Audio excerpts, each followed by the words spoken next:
Very good afternoon जयो ma'am. बहुत बहुत स्वागत है आपका स्पीक विद डनीशा में, जो स्पीक विद अपग्रेड इंडिया में हम करते हैं यूट्यूब चैनल पे। आज हमारा सबसे पहला लाइव है जयू मैम के साथ, जो कि एक ट्रैवल कंसल्टेंट है और Dave and Dave travel planner को रिप्रेजेंट करते हैं। और आज हमारा सबसे पहला लाइव है। डे वन, हम 4 दिन के लिए ये सीरीज करने वाले हैं।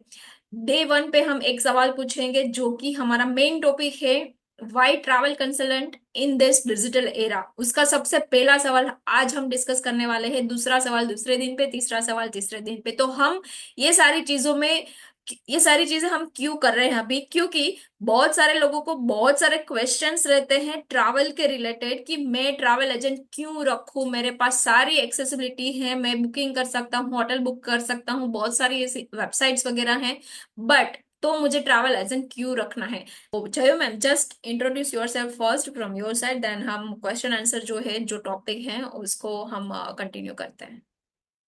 हेलो डनीशा। मेरा नाम जयू है और we are a travel consultant. We provide all kind of travel services across India and Asia since 2017 wow. And we are based at Ahmedabad. So अगर आप मतलब हम लोग पूरा ट्रैवल की सर्विसेज प्रोवाइड करते हैं, तो हम फिर अभी उसके बाद बारे में डिटेल में बात करते हैं. ग्रेट। ग्रेट जय ma'am, so thank you so much first of all. हमारा जो टॉपिक है कि ये डिजिटल एरा में ट्रैवल कंसल्टेंट की जरूरत क्यों होती है, राइट। तो उसमें सबसे पहला क्वेश्चन मेरा ये है कि जब भी हम अभी इंटरनेशनल ट्रैवलिंग का ट्रेंड बहुत ही चल रहा है, तो जब भी हम इंटरनेशनल ट्रैवल करते हैं तो बुकिंग वगैरह तो हम अपने आप ही कर ही सकते हैं, जैसे एवरीथिंग अवेलेबल ऑन मोबाइल, तो सारा कुछ वहां से हो जाता है। तो वहां पे क्यों एक ट्रैवल कंसल्टेंट की जरूरत रहती है। उसमें काफी चीजें इन्वॉल्व है. जैसे अगर आपको इंटरनेशनल ट्रिप करनी है या डोमेस्टिक ट्रिप करनी है, पर आजकल सब जगह का कॉस्टिंग, जैसे समर वेकेशन आए आ रहा है अभी, तो फ्लाइट के रेट्स बहुत हाई है. चलो वो एक रेट्स, आपका बजट है तो आप अफोर्ड कर लोगे. पर जैसे फ्लाइट ट्रैवल कंसल्टेंट का काम सिर्फ यही नहीं है कि सिर्फ वो आपको सर्विसेज प्रोवाइड करेगा. उसके साथ साथ अच्छी डील्स भी आपको मिलेगी. पूरे पैकेजेस मिलते हैं जिसमें फ्लाइट, वीजा एंड वहां का लैंड पैकेज, सारी चीजें इंक्लूडेड रहती है.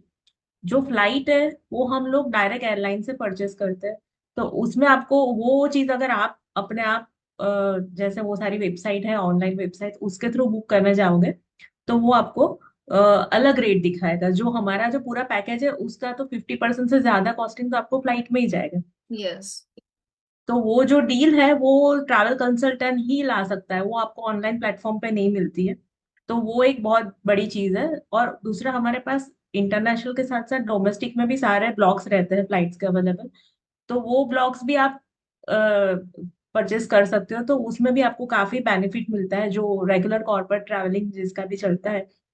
तो जैसे अहमदाबाद से बॉम्बे, दिल्ली बैंगलोर गए, बैंगलोर से दिल्ली, दिल्ली से अहमदाबाद, मतलब वो सारा जो डोमेस्टिक ट्रैवल है. मेनली फ्लाइट की बात हो गई. उसके बाद जैसे लैंड है, लैंड पैकेज है. हम्म।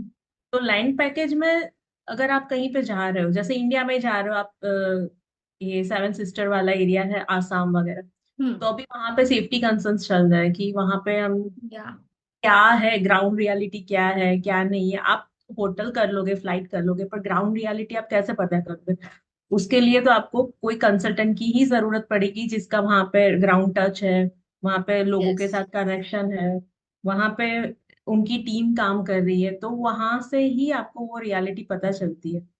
उसके बाद जैसे अगर आपको 5-6 डेस्टिनेशन करने पर वो पता नहीं है कि उसको सीक्वेंस में उसकी आइटनरी कैसे प्लान करनी है, तो उसके लिए भी आपको किसी के साथ कम्युनिकेट करना पड़ता है. ऐसा सारी चीजें अगर ऑनलाइन हो गई, तो इट्स नॉट मतलब पॉसिबल कि आप फिर भी आप जैसे, सिंपल क्या होता है आजकल, के ट्रेन टिकट बुक करना इजी है, या। ट्रैवल टिकट्स बुक करना इजी है, पर जो लैंड पैकेज है वहां पे अगर ट्रांसपोर्टेशन चाहिए, अगर आपने होटल भी खुद कर ली, फिर ट्रांसपोर्टेशन चाहिए. तो ट्रांसपोर्टेशन के लिए आपको वो रिलायबल ड्राइवर है कि नहीं है, या। उसको कितना एक्सपीरियंस है, कैसा व्हीकल आएगा, कुछ बोला है कुछ आ गया, तो कौन रिस्पॉन्सिबल है आपको. मतलब it will be your headache कि आपको ही फिर वहां पे जाके सब, तो आपका वो जो मूड खराब हो जाएगा. जो आप यस। एक्सपेक्टेशन लेके गए थे कि हमको अच्छे से घूमना है, मतलब वी विल एंजॉय, एंजॉय की जगह आपका पूरा टाइम उसी में डिस्कशन में ही चला जाता है। तो वो एक बेनिफिट बहुत है कि आप जैसे ही ट्रैवल कंसल्टेंट के साथ डिस्कशन करके, पूरा उसकी रिस्पॉन्सिबिलिटी है कि वो आपको पूरा अच्छे से गाइड करेगा और आपका अच्छे से आइटनरी प्लान होगा, और ऑन ग्राउंड भी आपको ओवरऑल अच्छी सर्विसेज मिल सकती है। Yes definitely. सो ये आपने बताया कि जैसे फ्लाइट वगैरह में भी हमें फायदा हो जाता है एंड लैंड पैकेजिंग में भी फायदा हो जाता है। देन जो होटल्स वगैरह रहती है उनमें भी आपके बहुत सारे डील्स वगैरह होती है, तो उसका भी हमें फायदा डेफिनेटली वहां बिल्कुल पे मिल रहता है। जाता है। हाँ हाँ। राइट। सो और जो सबसे बड़ी चीज आपने बताई कि वहां पे करंट अभी क्या चल रहा है, वो तो हम ऐसे तो जान ही नहीं पाएंगे कभी, राइट। मे बी ट्रेन वगैरह, ट्रेन टिकट्स, फ्लाइट टिकट्स वगैरह में कहीं ना कहीं से कोई डिस्काउंट मिल भी जाए, बट ये ग्राउंड रियलिटी वहां पे क्या चल रही है वो तो हमें कभी पता नहीं चल सकता ऐसा। उसके लिए आप लोगों की जरूरत रहती ही रहती है। एक राइट। छोटी सी स्टोरी है, जो उसका आंसर आप भी देना कि आप उनको वो चीज को कैसे हैंडल करते हैं। मैं 5-6 साल पहले बॉम्बे गई थी थ्रू वन कंपनी। वहां पे हमने ट्रैवल एजेंट से ही बुकिंग सारा किया था, बट जो होटल थी वो अच्छी नहीं थी और कुछ ना कुछ इश्यूज थे आसपास में। तो हमने डायरेक्टली ट्रैवल कंसल्टेंट को बोला कि ये यहाँ पे ये सारी चीजें हैं। तो तुरंत ही 10 मिनट में हमने दूसरे होटल में ट्रांसफर किया।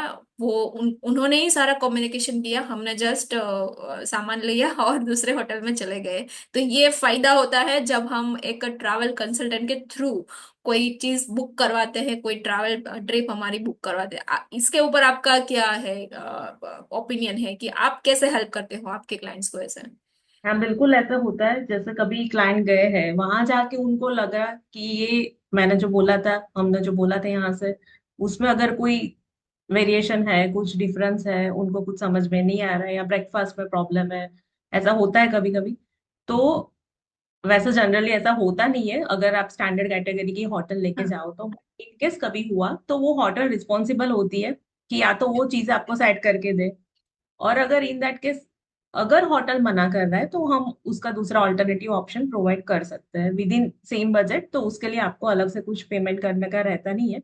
बट हाँ, ये ऑप्शंस हमारे पास रहता है कि अगर इन केस ऐसा हुआ तो डेफिनेटली हम आपको वो अच्छा ऑप्शन दूसरा प्रोवाइड करते हैं।